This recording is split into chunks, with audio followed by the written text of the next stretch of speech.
kay Kristo, lahat ng bagay na nangyayari sa atin na magaganda, maging hindi maganda, na pinaniniwalaan natin, pinintulutan ng Diyos, ay tayo'y nagpapasalamat.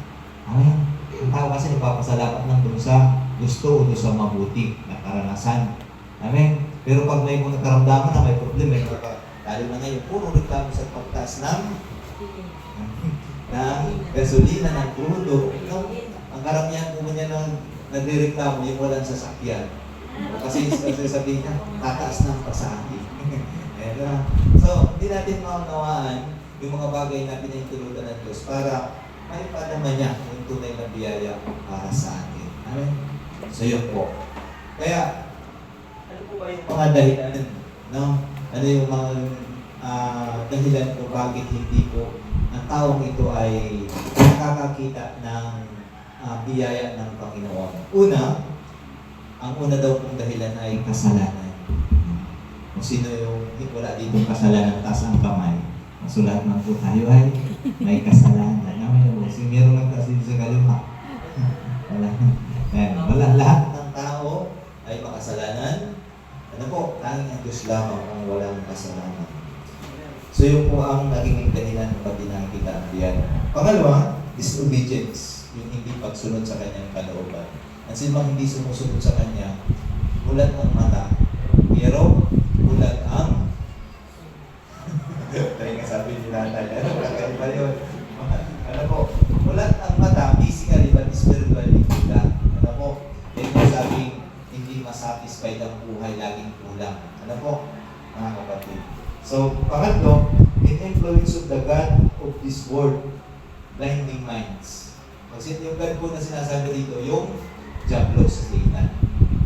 Yan po ang nagbubulag ng ating mga mata. At ang inilalagay po niyan, yan yung magaganda sa mundong ito. Amen? Pagka-prioridad ng buhay ng isang tao ay sa mundong ito, nasa influensya ng, ano po, kapangyarihan ng Diablo. Sapagkat ang mga tao, bulat ang mata, ang pananampalataya o spiritual na mata, ang pinibigyan po niya ng pansin at pinapahalagahan ay ang mga kayamanan sa langit, hindi sa mundo ito. So, ang priority niya, ang gawain ng Panginoon, ang masunod ang kalooban ng Diyos at makapaglingkod sa Kanya. Amen? Ayan. Ngayon mga kapatid, ano po ba yung mga dahilan? Ano po? Ay na ang suko ni mga alalay natin. Kaya dito lang po, ano? So, the purpose of Jesus in healing the blind man, una, mga kapatid kay Kristo, to glorify God. Ano daw po yung una? To glorify God. Sapagkat sabi ng verse 3, sa sagot ng ating Panginoong Isus sa mga sinasabi ng mga Pariseo na makasalanan yung magulang ng isang bulag. Kasi ang paniniwala sa kanila, kapag ang pamilya ay, ang anak ay may kapansanan, makasalanan ng magulang. Sabi rito, sumagot si Isus, ipinanganak na bulag ang lalaking ito, hindi dahil sa nagkasala siya o ang kanyang mga magulang, kundi upang mahayag ang kapangyarihan ng Diyos. Sabi dito, upang mahayag ang kapangyarihan ng Diyos. Kaya yung tao na pinagaling dito ng ating Panginoon, simula pa pagkabata, siya po ay bulag, hindi nakakita. Pero dahil ang paniniwala ng mga tao ay nagkasala siya, yung magulang at maging po yung bulag, hindi po makakapal. Kung hindi, mahayag ang kapangyarihan ng Diyos. Amen? Pangalawa, mga kapatid kay Kristo, ayaw mo na brother Bubuyan, kakaunti na rin itong panahon natin. Amen. Pangalawa, mga kapatid, to perform a supernatural healing. Bakit supernatural healing? Sino po ba ang makagagawa ng kayang na ginawa ng Panginoon Diyos? Sino po ba gayong nakapagpa-hospital na dito, nakapagpatik sa doktor ng mata? Sister, di ba may salamin dito, nagpa-doktor po kayo, sister? Di ba? Nung pumunta po kayo doon, ang inoper ng doktor ay bigyan kayo ng maganda at malinaw na salamin. Amen? At kung may vitamins, meron pang mga patak-patak sa mata para luminaw, yun ang ibibigay. Amen po? Hindi yung eye mo, yung tawag doon, ano? Para luminaw ang mata. Pero dito mga kapatid, bakit sinabi natin doon to perform a supernatural healing? Sapagkat ang pamamaraan ng ating Panginoon, Hello. Paano pinagaling ang lalaking bulag? Dumura ang Panginoon, sabi ron, sa lupa at ipinahid ang putik sa kanyang mata. So yun, makikita mo doon, kakaibang pamamaraan yun. Kung ikaw kaya yung lalaki, bulag na nga, lalagyan pa ng putik ang mata. Lalo higit, tingnan natin yung isipin mo, dahil sa lurak. Di ba? Sabi kasi dito, lurak. Di ba? Ay yung laway, kapag hindi ka nag-toothbrush, ay bakterya po yun. Di ba? Paano gagaling? Amen po. Kakaiba po ang pamamaraan ng Panginoon. At doon sinasabing maghilamos, punta doon sa Siloe, sa ilog ng Siloe at maghilamos, ay bulag nga eh. Paano ba makakapunta yun doon? Ay yung ilog ng Siloe ay napakalalim, mga kapatid. Hindi katulad nung dito, may tulay yung ilog natin dito. May blood control pero may tulay. Ay mayroon tawag dito, hagdan. Ayun ay wala. Pero mga kapatid, bakit po siya ay gumaling? Dahil ang Diyos, ipinakita niya ang kakaibang power, kapangyarihan. Amen? Kaya yung lalaki na pinahira ng Panginoong Hesus, sa kakaibang pamamaraan ng pagpapagaling, at sumunod naman dahil po siya ay naniniwala at nagtitiwala na siya po'y pagagalingin ng Panginoon, pumunta sa ilog at naghilamos, siya po ay nakakita. Bakit siya nakakita? Dahil sa kapangyarihan ng Diyos. Kaya, to perform the God's power. Makita yung kapangyarihan ng Diyos. Sapagkat sabi doon mga kapatid, ay pinagaling ang lalaking ito. Susunod po mga kapatid kay Kristo, to demonstrate God's power. Para sa salitang labo ay, nandiyan pa po ba kayo? Imustra. Alam niyo yung imustra? Demonstrate ng Panginoon yung kanyang kapangyarihan. Ipakita sa mga tao na ang kapangyarihan ng Diyos ay walang katapat na kapangyarihan, sapagkat tanging ang Diyos lamang ang nakapagpapadilat ng bulag simula pagkabata. Mga kapatid, sa lalaking ito, meron po ba kayong nalaman si Mang Kitwing, si Lola Pasya na kaya pong baka lalong lumabo pa ang mata. Amen. Instead na may makakita, kung lalagyan ng putik, ay lalo nang lalabo. Pero mga kapatid, ang ating Panginoong Hesus, ipinakita niya ang kapangyarihan ng Diyos. Bakit? Sa Diyos, walang imposible. Lahat ay kaya niya gawin. Kalabitin mo, katabi mo, sabihin mo, Diyos natin yun.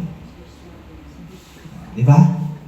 Sa Diyos nating sinasamba, walang imposible. Amen? Kaya makikita natin doon na ang Diyos ay makapangyarihan. Pang-apat, to manifest from physical to spiritual healing. To manifest from physical to spiritual healing. Bakit mga kapatid? Siya po ay pinagaling physically at hindi lang po physically, spiritually nakakita po siya. Spiritual life, but nakakita po siya. Dahil ang sabi po doon mga kapatid, sa verse 34, and the following verses, sumagot sila, sabi rito mga kapatid, ipinanganak kang makasalanan at ikaw pa ang magtuturo sa amin, at siya'y itinawalag. Nabalitaan ni Jesus ng lalaking pinagaling niya ay itinawalag ng mga Parisiyo, kaya tinanong niya ang lalaki ng matagpo nito, sumasampalataya ka ba sa anak ng tao? Sumagot ng lalaki, sino po ba siya, Ginoo? Sabihin niyo sa akin, upang ako'y manampalataya sa kanya. Siya'y nakita mo na, siya ang nakipag-usap sa iyo, ani ni Jesus. Sumasampalataya po ako, Panginoon, sabi ng lalaki, at sinamba niya si Jesus. Sabi ng verse 38, sumasampalataya po ako, Panginoon, sabi ng lalaki, at sinasamba niya si Jesus. Mga kapatid, physically, siya po ay gumaling, hindi lang po sa physical, maging spiritual, sapagkat ang sabi doon nung makita niya, ay nanalig po siya, sumampalataya. At hindi lang po sumampalataya, sumamba pa po ang lalaking ito. Mga kapatid kay Kristo, maraming mga tao pinagpala ng Diyos. Pinagaling, biniyaan, pero hindi po nila magawang magpasalamat sa Diyos. Hindi magawa nilang maglingkod sa Diyos. Amen? Ibig sabihin, sila po ay pinagpala lang, pero hindi tunay na pinagpala, sapagkat ang tunay na pinagpala, yung ang kanyang buhay ay ipinibigay sa Diyos. Amen po? Palakpakan natin si Ursula. So, ang resulta sa lalaking pinagaling, sabi nito, mga kapatid, the man is able to see in God's receives glory through His miracle. Nakakita po siya. Nagkaroon siya ng kakayang makakita. Hindi ng literal na pagkakita. Kung hindi, nakita niya ang biyaya, ang kaluwalhatian ng Diyos, ang paghihimala ng Diyos sa kanyang buhay. Amen? Kaya mga kapatid kay Kristo, sa buhay po natin ito, bilang isa pong hamon para sa atin. Sabi, don't walk blind, turn to the light of God.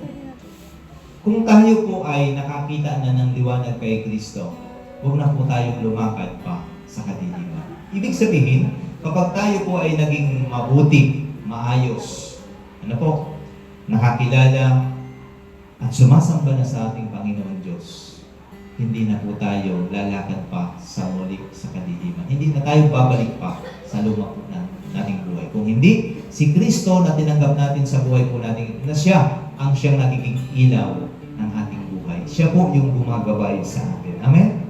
Sapagkat sabi po ni Apostol Pablo sa pangalawang sulat sa Korinto, Kabanata 4, talata 4, sabi, hindi sila sumasampalataya sapagkat kanilang isip ay binulag ng Diyos. Ang sinasabi po ng Diyos dito ay si Satan. Diyos ng daigdig na ito. Sila ay binulag nito upang hindi nila makita ang liwanag ng mabuting balita tungkol sa kaningningan ni Kristo na siyang larawan ng Diyos. Amen? Ibig sabihin, yung taong ito na nasa impluensya ng mundong ito, hindi po niya makikita ang tunay na liwanag. Ano po mga kapatid, sa pamamagitan ng mabuting balita o kaningningan ni Kristo na kalarawan ng Diyos. Amen? Sabihin, although nandito tayo sa mundong ito, pero kailangan po tayong maniwala, magtiwala, manampalataya sa ating Panginoon Diyos na kapag wala si Kristo sa buhay po natin, hindi po natin mailigtas ang buhay po natin. At yun po ang katotohanan. Ang tunay nakakita, spiritual na nakakita, mga kapatid, na openness, na wala yung kanyang piring ng mata dahil sa kasalanan, ay yan po yung tao na nananatili habang siya'y nabubuhay na sumasamba, naglilingkod sa ating Diyos. Amen? Kaya, mga kapatid kay Kristo, sabi ng John 12:46, ako'y naparito bilang ilaw ng sanlibutan upang hindi manatili sa kadiliman ang nananalig sa akin. Wow. Sabi niya ako'y naparito bilang ilaw ng sanlibutan upang hindi manatili sa kadiliman ang nananalig sa akin. Ibig sabihin, tayo nasa kadiliman, ililipat niya sa tunay na liwanag. Liwanag na tinatanglawan ng ating tunay na ilaw, walang iba kung hindi ang ating Panginoon Diyos. Amen? At mga kapatid kay Kristo, pangako ng Diyos, yung mga taong natanglawan ng biyaya ng ating Diyos, mga kapatid kay Kristo, sabi po dito, kingdom perspective, seeing life through the lens of eternity. Siya po yung makakakita ng tunay na buhay na walang hanggan. Amen?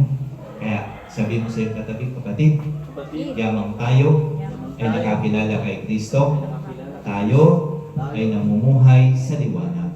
Wala nang pagbalik pa sa kadiliman kung hindi mananatili tayo nasa liwanag kay Kristo. Ibig sabihin, tayo ay ligtas. Tayo yung mga taong makikita ang tunay na liwanag kay Kristo. Ayaw po ito ngayon, mga kapatid. Panginoon Hesus na nasa langit, salamat sa liwanag ng iyong mga salita. Salamat sa iyong dakilang presensya. At muli, narito